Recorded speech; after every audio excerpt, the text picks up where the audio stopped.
Olá, tudo bem? Eu sou Márcio Júlio.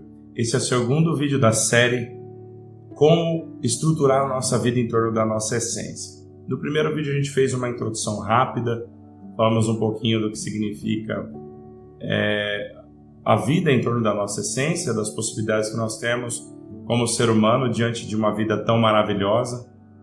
E esse vídeo vai ser dividido em partes. Eu queria te pedir, se inscreve nesse canal, clica no sininho para as notificações, comenta no nosso vídeo. Eu acredito que essa série, aos poucos, vai ter o potencial de transformar a tua vida em algo muito melhor, algo muito mais doce, que ela vai te proporcionar um conhecimento a respeito de você mesmo, que talvez hoje seja difícil de você dimensionar. No nosso canal aqui no YouTube, nós temos uma série de vídeos que são as lives que nós fazemos no Instagram, que são traduzidas para cá. Elas, na verdade, são reformatadas e estão à disposição também. São as thumbs que estão com o leão na capa. Todas as thumbs que tem o leão vermelho, que tem a thumb vermelha com o leão na capa, são emergentes, elas emergem das lives que nós fazemos no Instagram. Ali tem muito conhecimento sobre religião, psicologia, autoconhecimento. Quero te convidar para conhecer essa série. Vai te ajudar muito ver os vídeos lá, conjugar com os vídeos daqui para que você tenha os resultados que você espera. Esse é o segundo vídeo. No primeiro vídeo, nós entregamos uma ferramenta para você e a todo vídeo que nós deixarmos aqui, nós vamos deixar uma ferramenta para que você possa se desenvolver um pouquinho mais. Os nossos vídeos têm uma característica que eu queria dividir com vocês. Vocês vão perceber que alguns tópicos vão se repetir ao longo dos vídeos sequentes. Eu queria que você não se entediasse com isso. Isso é para garantir que o conhecimento vá se sedimentando cada vez mais dentro da sua mente e dentro do seu coração. A proposta desse trabalho é falar um pouquinho com você e te permitir conversar consigo mesmo, se enxergar um pouquinho mais, e se enxergando, você vai sentir que passo a passo, dia a dia, aos poucos, você vai colocar uma luz diante de alguns cantos da tua vida, de algumas sombras. No último vídeo, nós te convidamos para dar uma olhada nos teus comportamentos. E hoje nós vamos falar especificamente disso. Nós vamos entrar numa seara, através de um vídeo rápido, na maneira que você pensa, na maneira que você sente, na maneira que você se comporta e onde está a raiz disso tudo. Eu queria que você começasse a relaxar desde já. Queria que você entregasse esse momento, que você sentisse esse momento como um momento de entrega seu para você mesmo, como um tempo dedicado por você para um trabalho de desenvolvimento íntimo e, por que não dizer, até espiritual. Dentro das reflexões que nós vamos fazer, nós vamos aos poucos tirando as cascas daquilo que são as coisas que te impedem de ser quem você é hoje.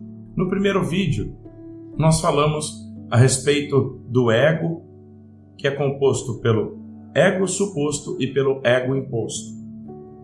E nós vamos hoje falar um pouquinho a respeito de por que nós reagimos como nós reagimos. Então hoje o tema do nosso vídeo vai ser comportamentos. Se você conversar com alguma pessoa que trata bastante com autoajuda, com autoconhecimento, ela vai dizer para você que uma das maneiras de você influenciar seu subconsciente é através de repetição. Você repete, você visualiza. A gente quer propor um modelo um pouco diferente. Na nossa proposta, em vez de fazer repetições, nós vamos guiar você por alguns caminhos que vão fazer entender os gatilhos que te fazem pensar como você pensa.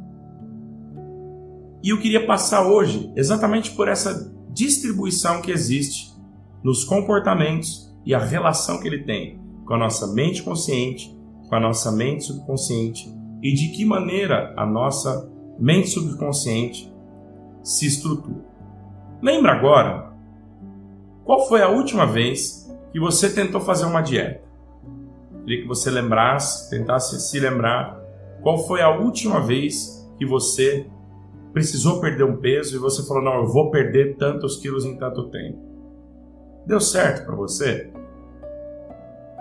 Na verdade, não deu certo para você porque o teu pensamento não está estruturado para que você tome decisões de maneira assim tão rápida. A tua mente subconsciente se defende da sua mente consciente, no sentido de pegar o conhecimento que ela percebe e estruturar uma blindagem em torno de você para que esses pensamentos da sua mente consciente não afetem a tua mente subconsciente. Para explicar isso um pouquinho melhor e para deixar isso um pouquinho, tentar dar um pouco mais de clareza para isso. Até os seus 7 anos de idade, você foi treinado, a sua mente foi estabelecida biologicamente para que você absorvesse o máximo de informações do que acontece no teu ambiente. O teu hardware foi desenvolvido por volta de 10 mil anos atrás e você tinha que se desenvolver do lado de fora do útero porque o seu cérebro cresceu e se você ficasse no tempo necessário para ter maturidade fora do útero, provavelmente a sua mãe não sobreviveria ao seu parto. Então, comparado aos outros mamíferos, o ser humano tem o desenvolvimento na vida extrauterina muito maior do que os outros mamíferos e os outros primatas. Então, quando a nossa cabeça cresceu, nós passamos a ter um desenvolvimento em fases pós-uterinas. Se nós pegarmos, por exemplo, um bezerro quando nasce, o bezerro nasce, em poucos minutos, poucas horas, a mãe já dá uns tapas nele, ele se levanta e anda. Ao passo que quando nós olhamos um bebê quando nasce, o bebê vai desenvolver habilidades de se manter em pé depois de 6, 7, de se manter sentado depois de 4, 5, 6 meses. Ele vai começar a ficar em pé por volta do 8º, 9º mês. Talvez dê alguns passinhos aos 10 meses, mas vai levar até 1 ano, até mais de 1 ano para andar. Tudo isso está envolvido em um processo que foi necessário pelo nosso processo de evolução. O ser humano se desenvolveu na Terra através de associações. E o nosso hardware foi desenvolvido para atuar dentro de uma comunidade de aproximadamente 100 a 200 pessoas, que era a nossa organização social quando nós evoluímos do último modelo de evolução para esse que nós temos hoje. Então nós temos basicamente 3 estágios de evolução do ser humano. O primeiro até os 7 anos, o segundo entre os 7 anos e o fim da puberdade, e depois o da nossa vida adulta. Até os 7 anos de idade, nós desenvolvemos algumas funções básicas, e eu vou fazer alguns paralelos entre a sua vida hoje e a vida de quem nossos antepassados eram 10 mil anos atrás. 10 mil anos atrás, a função de um menino dentro dessa comunidade, por exemplo, era aprender tudo o que o seu pai aprendia no que se diz respeito aos medos de fugir ou de guerrear. É o que os americanos chamam de flight or fight. Então eles estavam se preparando, ele estava atento para entender em que situações ele ou seu grupo, seu clã, que era de mais ou menos 100, 120 pessoas, poderia se defender de ameaças. E quais eram essas ameaças? Animais selvagens, basicamente, outros clãs. Então, os inputs que o menino tinha, ou que a menina tinha até os 7 anos, nós estamos sendo bem generalistas, é óbvio que isso variava de tribo para tribo, é óbvio que... Mas nós estamos falando em grosso modo aqui. As percepções que nós tínhamos até os 7 anos de idade eram percepções cognitivas, eram sinestésicas. Então, nós percebíamos muito com todos os nossos sentidos tudo o que acontecia. Nós éramos treinados a ouvir bem, a falar bem, se comunicar bem, enxergar bem, procurar as coisas e sempre procurar as coisas que nos esse é um ponto-chave. Procurar as coisas que nos ameaçavam. Sempre. Hoje, isso não muda muito. A nossa biologia é a mesma. Só que a nossa relação com o mundo ela é muito diferente hoje. Hoje, nós não temos mais as mesmas preocupações que nós tínhamos há 10 mil anos atrás. Nós temos outras e muitas mais. Por exemplo, enquanto um menino de 6, 7 anos estava andando junto com o pai e procurando ameaças e sentia uma ameaça a cada 3, 4, 5 dias, o menino de 7 anos hoje começa a ser alfabetizado com 4, 5 anos de idade e começa a ter sobre si o peso de coisas abstratas, como, por exemplo, notas escolares e coisas que o estimulam quase que toda a hora. E aí o que os pais fazem? Achando que estão ajudando, vão lá, coloca no inglês, no balé, no jiu-jitsu, no futebol, porque eles querem aproveitar esse momento em que o menino aprende mais rápido, mas eles se esquecem de uma coisa.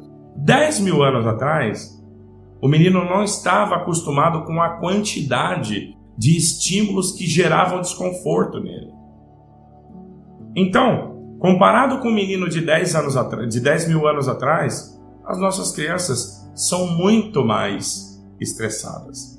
Os nossos meninos hoje buscam as expressões nos pais e, da mesma maneira como o menino 10 mil anos atrás ia para uma caçada, ele via uma presa e ele olhava para o pai para ver a estratégia que o pai ia ter diante daquela presa, o menino de 7 anos hoje olha para o pai e vê o pai preocupado com o trabalho, preocupado com o serviço, preocupado com as contas que tem para pagar.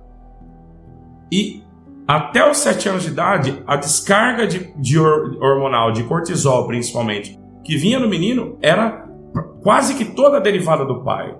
Então hoje, nós temos crianças muito mais estressadas e crianças muito mais fechadas e focadas nesse processo que praticamente as paralisa. Depois, nós vamos para o segundo período, que para as meninas vai mais ou menos dos 8 até os 12, 13 anos, que é o período da primeira menstruação, o período do aumento hormonal, e os meninos até um pouco mais tarde, porque tem a descarga de testosterona por um período mais longo, para que os órgãos se desenvolvam um pouco mais, para que os ossos se solidifiquem, para que a voz se atenue e que ele se forme muscularmente como alguém que vai defender a sua tribo. Então, nesse momento, o homem, o menino e a menina passam por um outro momento, onde as preocupações são absorver o que eles tiveram até os 7 anos de idade e fazer um processo de adaptação à inserção dele nesse mundo próximo da vida adulta, não com tantas responsabilidades, mas já com uma certa maturidade. É onde nas tribos antigas, especialmente nas tribos nômades da África e nas tribos indo-americanas, onde havia os rituais de passagem, onde o menino fazia o ritual e se tornava um guerreiro, e a menina se tornava uma guerreira ou se tornava alguém que ia cuidar de alguma outra função. Ela não tinha mais a função de estar ali com as crianças. Então, é um processo onde acontece um amadurecimento muito rápido entre as funções cognitivas e a solidificação e a consolidação desse aprendizado que aconteceu até os 7 anos de idade. O grande ponto e a grande questão é que nesse momento, especialmente, o nosso organismo tem uma outra programação biológica, que é encapsular, enclausurar e amarrar de maneira definitiva ou quase definitiva todo o conhecimento adquirido do nascimento até os 7 anos de idade. É quando a nossa psique fala, olha, isso aqui é essencial para a gente viver, não desata isso aqui por nada. Tá bom? E ela pega isso e coloca isso na camada mais básica do nosso subconsciente. Quando ela coloca isso na camada mais básica do nosso subconsciente, todas as nossas ações passam por esse filtro. 10 mil anos atrás isso fazia muito sentido. Por exemplo, se um menino visse a reação do pai dele com relação ao predador que estava indo em direção àquela tribo, aos 14 anos de idade, ele já tinha a reação imediata de, percebendo alguma reação, alguma situação parecida, ele já se interpor e já tomar suas providências. Quase que de maneira reflexiva.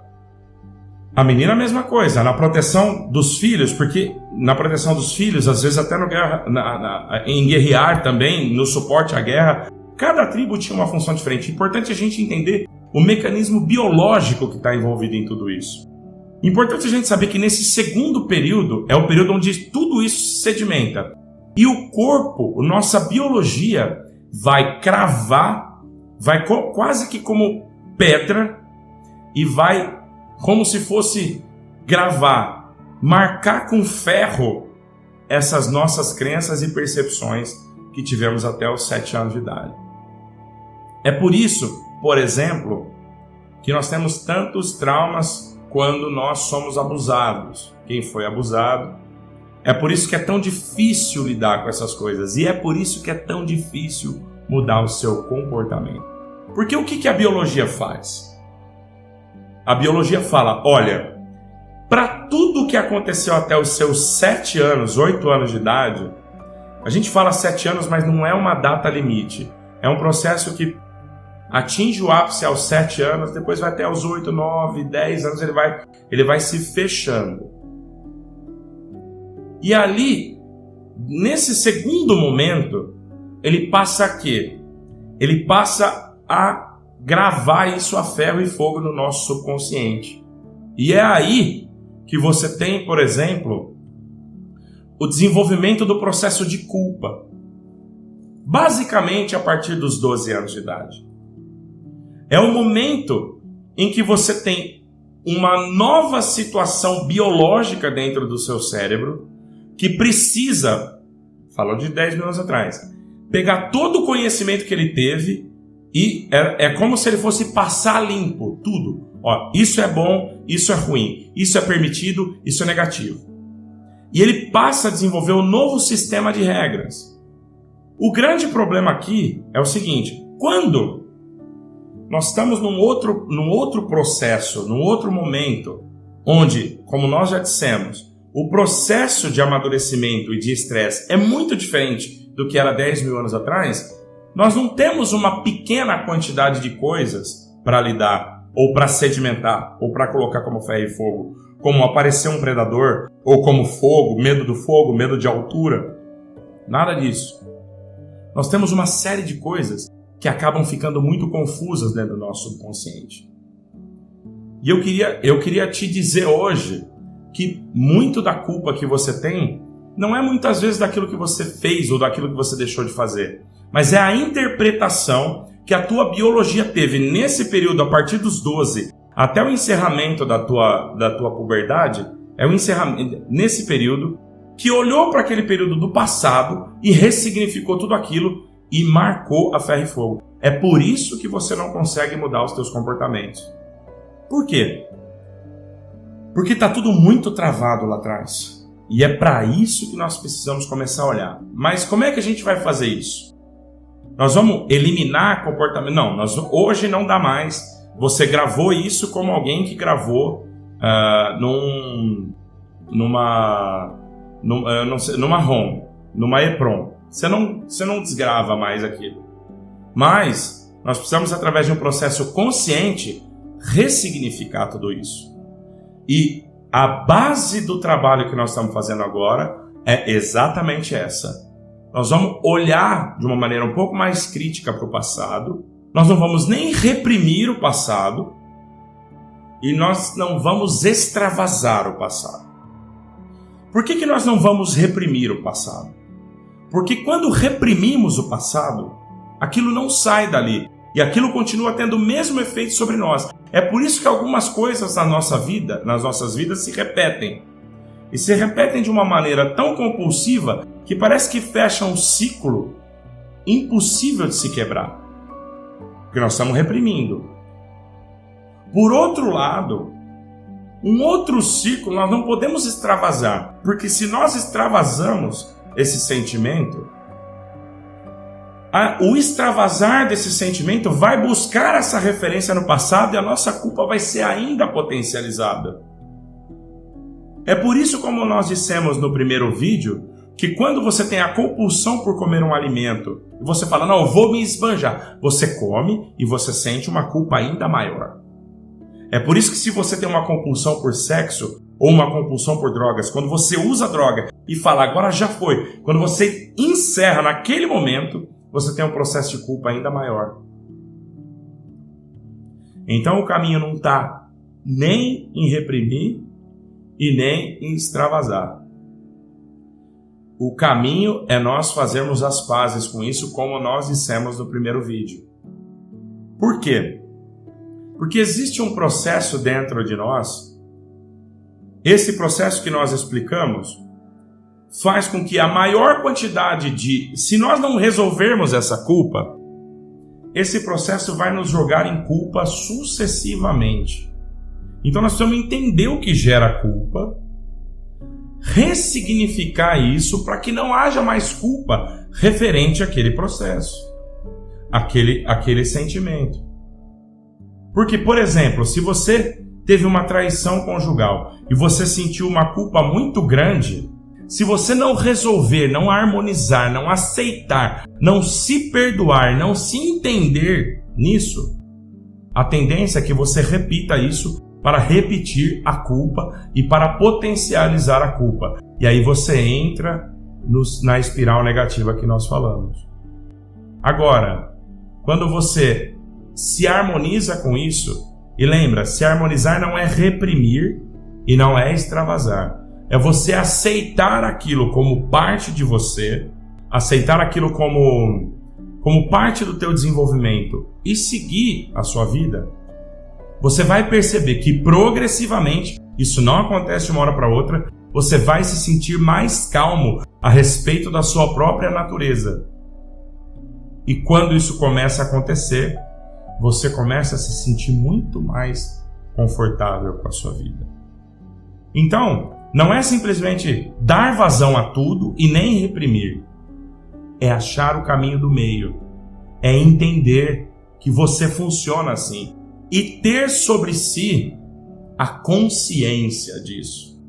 Lembra que no último vídeo a gente pediu para você estar consciente dos teus atos? Estar consciente das coisas que você faz? Começar a prestar um pouco de atenção? Hoje nós vamos potencializar isso dentro desse exercício que nós vamos fazer. O exercício que nós vamos propor para você hoje, para vocês hoje, é o exercício de ter presença a respeito dos seus comportamentos. É você perceber dentro de você, começar a entender quais são os gatilhos de culpa que você tem na sua vida. Quais são os gatilhos que te fazem agir da maneira como você vem agindo. E você vai perceber que no princípio isso não vai ser tão fácil, mas aos poucos e progressivamente você vai sentir que essas coisas vão se normalizando dentro da sua vida. Lembra que nós falamos que nós não vamos amputar nada da sua vida e nem implantar nada? Nós vamos simplesmente abrir caminho para que o barulho pare e para que você possa iniciar um processo de autoaceitação.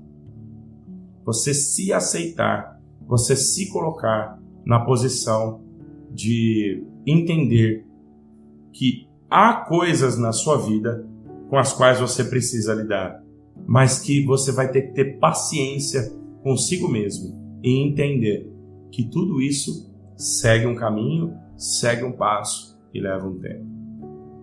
Então agora eu queria te convidar para te entregar a segunda ferramenta dessa jornada que nós estamos vivendo aqui. E se você chegou até esse momento nesse vídeo, escreve lá, ferramenta. Eu quero te pedir, não vamos te cobrar nada, essa não é uma série que vai chegar no final de certo, vai tentar te vender nada. Não. Nosso trabalho aqui é tentar te ajudar a melhorar. Então, você não precisa cadastrar seu e-mail em lugar nenhum, só ajuda a gente a divulgar, porque eu acho que vai fazer muito bem para você e vai fazer muito bem para quem você convidar para fazer parte desse processo. Sobre comportamentos, essa foi só a primeira parte. Nós vamos falar muito depois sobre mente consciente, sobre mente inconsciente, sobre loops de comportamento, nós vamos aprofundar. Mas hoje eu quero te convidar agora para fazer esse exercício que vai te ajudar muito a começar a ter clareza a respeito dos teus comportamentos. Feche os teus olhos, por favor. Eu vou continuar com os meus olhos abertos. Eu quero te conduzir de uma maneira bem clara. O exercício é para você. É um presente para você. Feche os teus olhos. Por favor, faça agora 3 respirações profundas. Uma inspirando contando até 4, contando até 4 com os teus pulmões cheios e expirando em 4 também. Eu vou contar para você, a hora que eu falar já você inspira e a hora que eu falar já você solta e eu vou te dar um último sinal a respeito de quando você deve iniciar uma outra respiração. Tá bom? Então vamos lá? Inspira. 1, 2, 3, 4. Segura. 1, 2, 3, 4. Solta. 1, 2, 3, 4. Segunda respiração. Inspira. 1, 2, 3, 4. Segura. 1, 2, 3, 4 e solta. 1, 2, 3, 4. Terceira respiração. Inspira. 1, 2, 3, 4. Segura. 1, 2, 3, 4. Expira.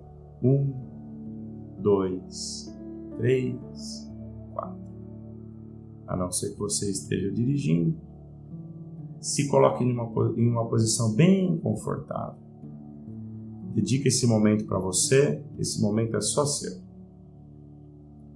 E agora eu vou te dar 3 comandos antes de nós seguirmos. A primeira vez que eu falar, você vai repetir vocalizando, a segunda vez mentalizando e a terceira vez você vai só me ouvir. Eu tenho atenção a todos os meus comportamentos. Eu tenho atenção a todos os meus comportamentos. Eu tenho atenção a todos os meus comportamentos. Eu tenho presença em todas as minhas atitudes. Eu tenho presença em todas as minhas atitudes. Eu tenho presença em todas as minhas atitudes. E agora eu vou te convidar para fazer uma última respiração bem profunda, contando mais uma vez até 4 para inspirar, 4 segurando e 4 soltando. Inspira. 1, 2, 3, 4. Segura. 1, 2, 3, 4. Expira. 1, 2, 3, 4. E agora eu quero te pedir para que por favor, agora se veja num campo verde muito bonito e plano.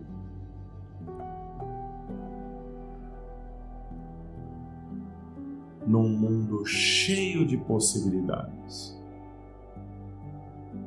Essa vai ser a sua realidade a partir de agora. Quando eu contar até 5 e chegar no 5, você abre os seus olhos para a gente encerrar. 1, 2, 3, 4, 5. Quando se sentir à vontade, abra os seus olhos, respire fundo. Se você acha que não fez esse exercício de maneira perfeita, não tem o menor problema. O nosso programa é feito para que você não tenha nenhuma prisão com relação ao método, porque nós, como dissemos no outro vídeo, nós, como sentimos muita culpa, temos a tendência de não aceitarmos quando não fazemos as coisas 100% de acordo com a nossa expectativa. Eu queria te tranquilizar, essa jornada está só no começo, esse é o segundo vídeo. Se você ainda não se inscreveu no canal, se inscreve, dá um like nesse vídeo, tem muito material legal já gravado, temos um perfil no Instagram, Manifesting Jesus, tem o mesmo logo que está aqui, vai ser um prazer ter você com a gente. Fique com Deus, um grande abraço, nos vemos no próximo vídeo.